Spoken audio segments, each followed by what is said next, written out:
السلام عليكم. مصر من الدول اللي ارتبط معاها رمضان بذكريات جميلة قوي. يكفي ان اقول لك ان مصر تم فتحها على يد عمرو بن العاص في يوم 1 رمضان.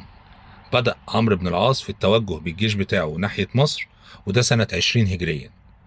كان الفكرة كلها بدأت اما المسلمين قدروا يسيطروا على الجزء الجنوبي من بلاد الشام، وتحديدا اما لقى عمرو بن العاص الخليفة بتاع المسلمين عمر بن الخطاب امير المؤمنين جاله لغاية مدينة بيت المقدس. قعد معاه في منطقة الجابية ناحية فلسطين، وعقدوا مؤتمر هناك وعرض عليه فكرة فتح مصر.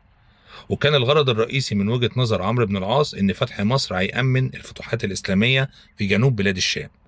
ولكن طبعا كان عمرو بن العاص كانت أمنية حياته إن هو يفتح مصر، لأنه كان على علاقة بالشعب المصري في الرحلات اللي كان بيعملها بين أهل مكة ومنطقة الشام، اللي هي رحلة الشتاء والصيف زي ما احنا بندرسها عندنا وموجودة عندي في مذكورة في القرآن الكريم.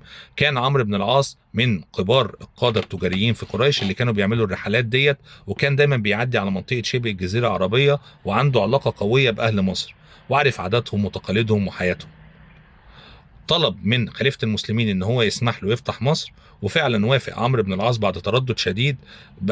وافق عمر بن الخطاب بعد تردد شديد على فتح مصر، وادى لعمرو بن العاص حوالي 4000 جندي عشان يتوجه ليهم لفتح مصر. طبعا العدد كان قليل جدا، وخصوصا ان مصر في الفترة دي كان بيحكمها الاحتلال الروماني. ولكن عمرو بن العاص نتيجة حزمه وثقته في فتحه لمصر وحبه الشديد طبعا ان هو ينفذ الحاجة اللي بيحبها، اتحرك بالجيش اللي معاه اللي كان عدده 4000، ودخل بيه على اول مدينة العريش. قدر يخشها بمنتهى البساطة.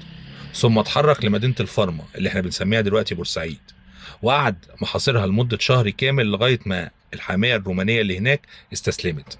ثم اتجه بالجيش بتاعه من مدينة فرمة ودخل على مدينة بلبيس بالقرب من الشرقية. وبعد ما وصل بلبيس اتحرك لأهم منطقة اللي كانت معقل وجود الروم في مصر، حصن بابليون.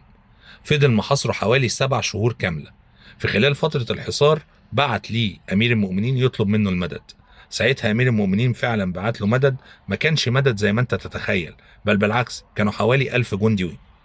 ولكن ذكر له في الرسالة بتاعته إن أنا بعت لك 1000 جندي، الجندي الواحد منهم بمقام 1000 جندي عادي.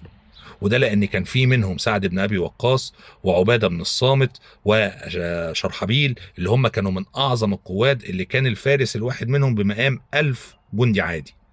وفعلا بالمدد اللي جاله قدر يتحرك بيه، وقدر ان هو يخش بعد ما عمل حصن او عمل حصار على الحصن، قدر ان هو يفتح الحصن. ثم تحرك بعد كده على مدينة اسكندرية، وفرض عليها حصار لمدة 14 شهر كاملين، لغاية ما قدر يهزم حاكم الاسكندرية، وفرض عليه صلح اسمه صلح الاسكندرية، اللي بناء عليه تم رحيل الرومانيين من مصر، وأصبحت مصر ولاية إسلامية من 21 هجريا 641 ميلاديا. شكرا.